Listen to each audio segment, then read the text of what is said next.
അഞ്ചൽ എന്ന സ്ഥലത്ത് ഒരു മനുഷ്യൻ, അദ്ദേഹം ലോണൊക്കെ എടുത്ത് 1997 അദ്ദേഹം സിന്ദൂരി എന്ന് പറയുന്ന ഒരു സ്റ്റുഡിയോ ഇടണം എന്ന് അദ്ദേഹത്തിന് മനസ്സിൽ ആഗ്രഹമുണ്ട്. സിന്ദൂരി പിന്നെ പേരിട്ടു, പക്ഷെ ഒരു സ്റ്റുഡിയോ തുടങ്ങാൻ അദ്ദേഹം ആഗ്രഹിച്ചു.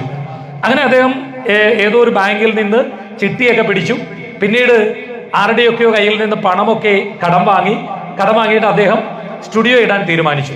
റൂമൊക്കെ എടുത്തു. അപ്പോൾ എല്ലാവരും ചോദിച്ചു, ഇത് ആരെ കൊണ്ട് ഉദ്ഘാടനം ചെയ്യിക്കുമെന്ന് ചോദിച്ചപ്പോൾ ആ സമയത്ത് 1997 അനിയത്തിപ്രാവ് എന്ന് പറയുന്ന ഒരു സിനിമ കുഞ്ചാക്കോ ബോബനും കുഞ്ചാക്കോ ബോബൻ നായകനായിട്ടുള്ള ഒരു സിനിമ ഇറങ്ങി. അന്നത്തെ യുവതി യുവാക്കളുടെ ഹരമായിരുന്നു ആ സിനിമ. അപ്പോൾ ഇതേ പറഞ്ഞ കുഞ്ചാക്കോ ബോബനെ കൊണ്ട് ഉദ്ഘാടനം ചെയ്യിക്കാനാണ് എൻ്റെ പരിപാടി എന്ന് പറഞ്ഞു.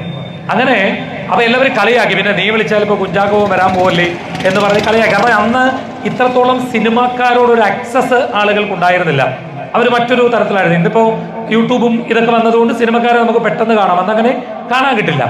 ആ സമയത്ത് മനോരാജ്യം എന്ന മാഗസിനിൽ ഈ കുഞ്ചാക്കോ ബോബന്റെ കുടുംബത്തിന്റെ ഒരു ചരിത്രം പ്രിന്റ് ചെയ്തു വന്നു. അപ്പൊ ഇദ്ദേഹം അതെടുത്ത് നോക്കുമ്പോൾ അതിൽ അവരുടെ ലാൻഡ് ലൈൻ നമ്പർ ഉണ്ട്. ഇദ്ദേഹം എന്ത് ചെയ്യുന്നറിയോ, ഫോൺ എടുത്ത് ആ ലാൻഡ് ലൈനിൽ വിളിച്ചു.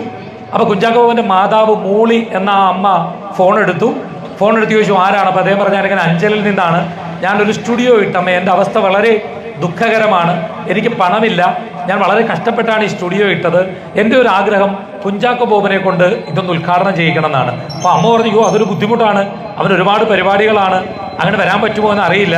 അപ്പോൾ ഇദ്ദേഹം നിർബന്ധിച്ചു, അങ്ങനെയല്ലമ്മേ എൻ്റെ ഒരു ആഗ്രഹമാണ് എന്ന് പറഞ്ഞു. അപ്പോൾ അമ്മ പറഞ്ഞൊരു കാര്യം ചെയ്യൂ, വീട്ടിലേക്ക് ഒരു ദിവസം വരുമെന്ന് പറഞ്ഞു. ദിവസവും പറഞ്ഞു കൊടുത്തു. അങ്ങനെ ഇദ്ദേഹം വീട്ടിൽ ചെന്നപ്പോൾ കുഞ്ചാക്കോ ബോബൻ ഉണ്ടായിരുന്നില്ല. പിന്നീട് അപ്പോൾ ഈ അമ്മയോട് ഇദ്ദേഹത്തിൻ്റെ കഥകൾ മുഴുവൻ, ഇദ്ദേഹത്തിൻ്റെ പ്രശ്നങ്ങൾ മുഴുവൻ ഇദ്ദേഹം അവതരിപ്പിച്ചു.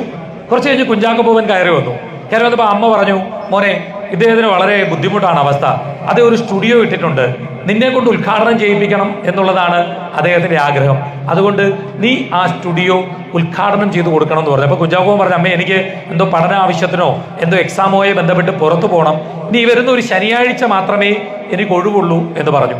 അങ്ങനെ അപ്പോൾ ഇദ്ദേഹം ഏറ്റു, ഓക്കെ ശനിയാഴ്ച എൻ്റെ സ്റ്റുഡിയോ ഉദ്ഘാടനം ചെയ്തോളൂ എന്ന് ഏറ്റിട്ട് അദ്ദേഹം ആ സ്റ്റുഡിയോ ഉദ്ഘാടനം ചെയ്യാൻ കുഞ്ചാക്കോ ബോബനെ ചുമതലപ്പെടുത്തി.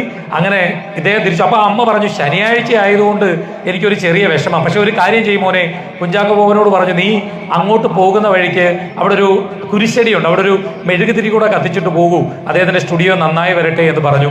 കൃത്യം ആ ദിവസം ആ സമയത്ത് കുഞ്ചാക്കോ ബോബൻ വന്ന് ആ സ്റ്റുഡിയോ ഉദ്ഘാടനം ചെയ്തു പോയി, ഒരു പൈസ പോലും വാങ്ങാതെ. ആ മോളി എന്ന ഒരു അമ്മയുടെ ഒറ്റ വാക്കിലാണ് എത്ര പ്രശസ്തനായിട്ടും അദ്ദേഹം പണം പോലും വാങ്ങാതെ ഇത്രയേറെ ദൂരെ വന്ന് ആ ഒരു സ്റ്റുഡിയോ ഉദ്ഘാടനം ചെയ്തത്. ഇത് നാളെ നമ്മുടെ ജീവിതത്തിൽ നമ്മൾ പ്രാവർത്തികമാക്കണം.